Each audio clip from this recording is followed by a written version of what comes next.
ਗੁਣ ਵੀ ਅੰਦਰ ਨੇ, ਔਗਣ ਵੀ ਅੰਦਰ ਨੇ ਬੰਦੇ ਦੇ। ਪਿਆਰ ਵਾਲਿਆਂ ਨੇ ਤੇ ਇੱਥੋਂ ਤੱਕ ਕਿਹਾ, ਕਹਿੰਦੇ ਗੁਣ ਵੀ ਸ਼ਬਦ ਨੇ, ਔਗਣ ਵੀ ਸ਼ਬਦ ਨੇ, ਜੋ ਅਸੀਂ ਬੋਲਦੇ ਹਾਂ, ਸ਼ਬਦ ਬਾਣੀ। ਗੁਣ ਵੀ ਸ਼ਬਦ ਨੇ, ਔਗਣ ਵੀ ਸ਼ਬਦ ਨੇ। ਜਿਹਨੂੰ ਵਾਰ-ਵਾਰ ਸੋਚੋਗੇ, ਜਿਹਨੂੰ ਵਾਰ-ਵਾਰ ਸੁਣੋਗੇ, ਵਾਰ-ਵਾਰ ਵੇਖੋਗੇ, ਉਹੋ ਜਿਹੇ ਬਣਦੇ ਜਾਓਗੇ। ਹੁਣ ਇਹ ਸਾਡੇ ਹੱਥ ਵਿੱਚ ਫੈਸਲਾ ਹੈ, ਅਸੀਂ ਗੁਣਾਂ ਨੂੰ ਵੇਖਣਾ, ਗੁਣਾਂ ਨੂੰ ਸੁਣਨਾ ਕਿ ਔਗਣਾਂ ਨੂੰ ਸੁਣਨਾ ਵੇਖਣਾ। ਇਹ ਸਾਡੇ ਹੱਥ ਵਿੱਚ ਫੈਸਲਾ ਹੈ। ਆਖੋ ਧੰਨ ਗੁਰੂ ਰਾਮਦਾਸ ਜੀ, ਧੰਨ ਗੁਰੂ ਰਾਮਦਾਸ ਜੀ। ਅਸੀਂ ਗੁਣਾਂ ਨੂੰ ਸੁਣਨਾ, ਔਗਣਾਂ ਨੂੰ ਸੁਣਨਾ, ਗੁਣਾਂ ਨੂੰ ਵੇਖਣਾ ਕਿ ਔਗਣਾਂ ਨੂੰ ਵੇਖਣਾ, ਗੁਣਾਂ ਨੂੰ ਸੋਚਣਾ ਕਿ ਔਗਣਾਂ ਨੂੰ ਸੋਚਣਾ। ਇਹ ਸਾਡੇ ਹੱਥ ਵਿੱਚ ਹੈ।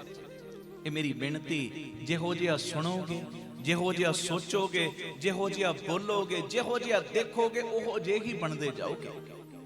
ਇਸ ਕਰਕੇ ਗੁਣਾਂ ਨੂੰ ਸੋਚੋ, ਗੁਣਾਂ ਨੂੰ ਵੇਖੋ। ਹੈ ਜੀ, ਆਖੋ ਧੰਨ ਗੁਰੂ ਰਾਮਦਾਸ ਜੀ।